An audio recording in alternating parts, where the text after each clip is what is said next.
sont sous l'empire du péché.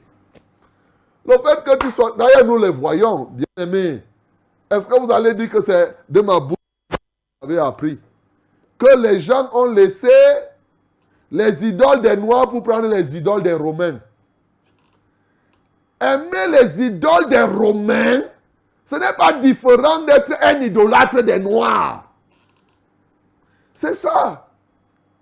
Voilà la vérité. Les gens ont laissé les idoles des Noirs pour prendre les idoles des Blancs.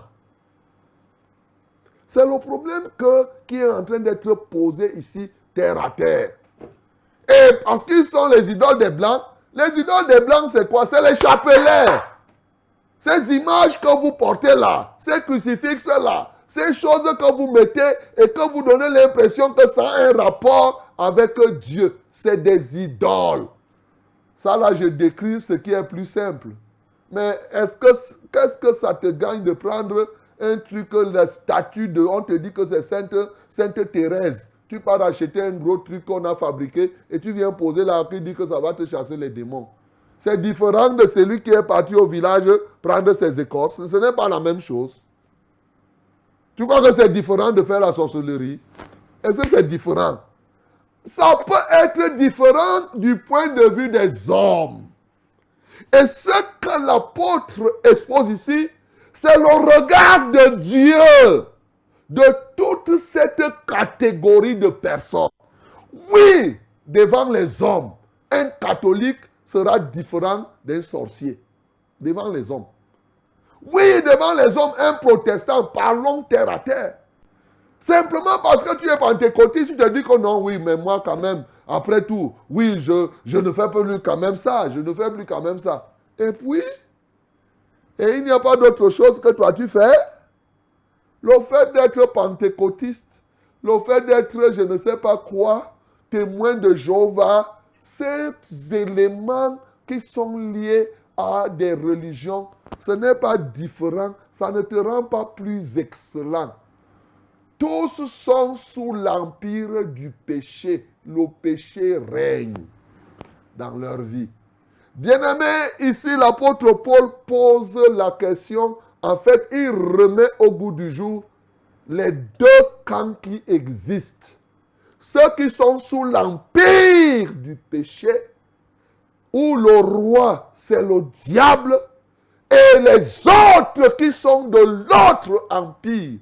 Dans quel empire te trouves?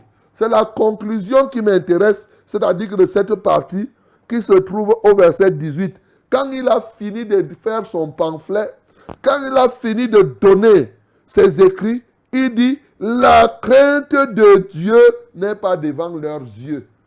Bien-aimés, tous ceux qui n'ont pas la crainte de Dieu ont un seul camp.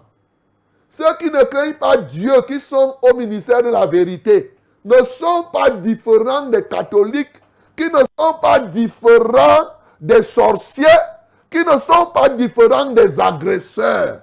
Aux yeux de Dieu, il n'y a pas un iota de différence. C'est ça qu'il est en train de poser ici comme problème.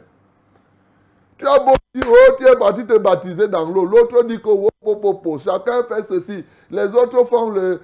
Mais écoute ce qu'il décrit. Quand les gens sont sous l'empire du péché, la Bible dit que aucun ne peut être sous l'empire du péché et être juste. Il n'y a point de juste, pas même un seul.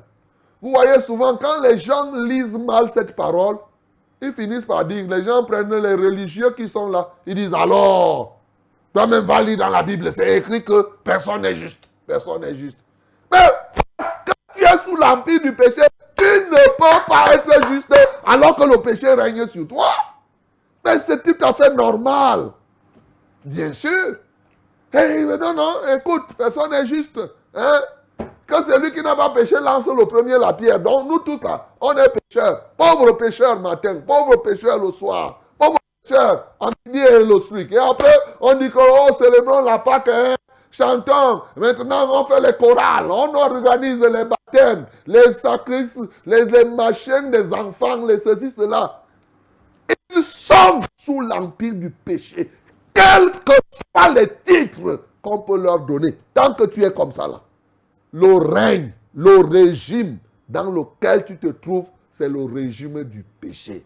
C'est ça.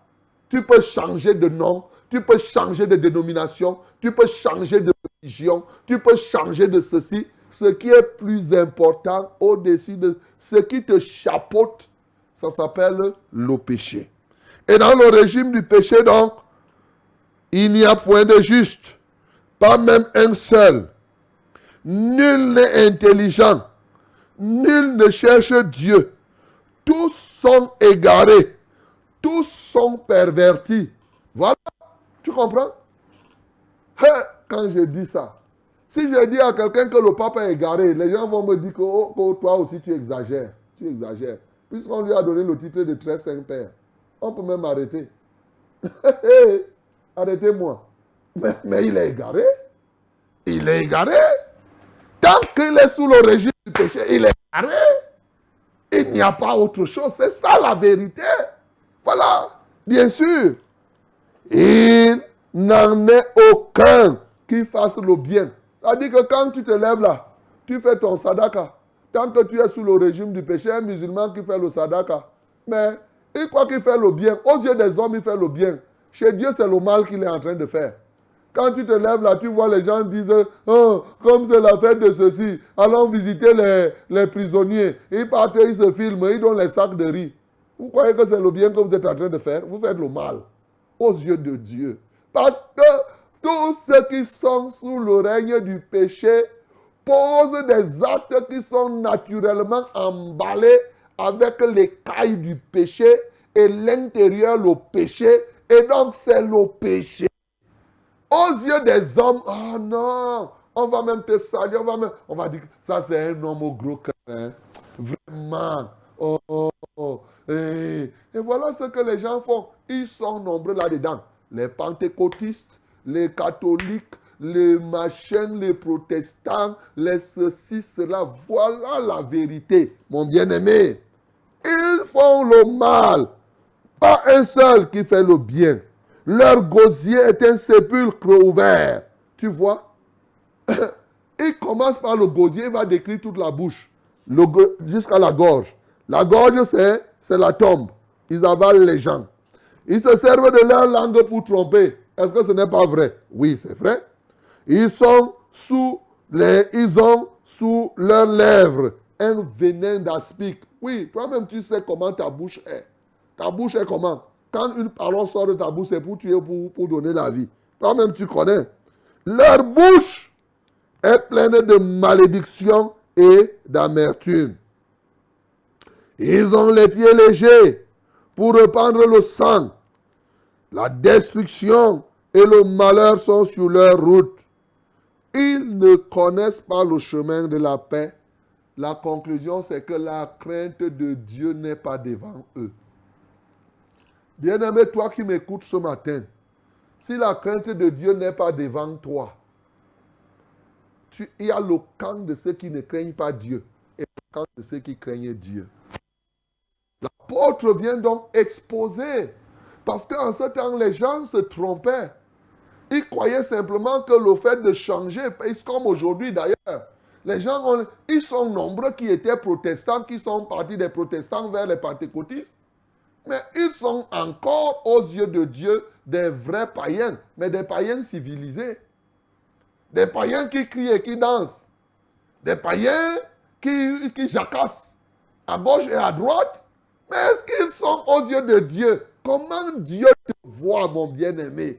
Est-ce que tu t'es déjà posé cette question? Comment Dieu te voit? Qui règne dans ta vie? Est-ce que tu es sous le régime, l'empire du péché? C'est ça ton royaume? L'empire, c'est-à-dire que tu es dans le royaume du péché? Ou bien tu es sorti de ce royaume?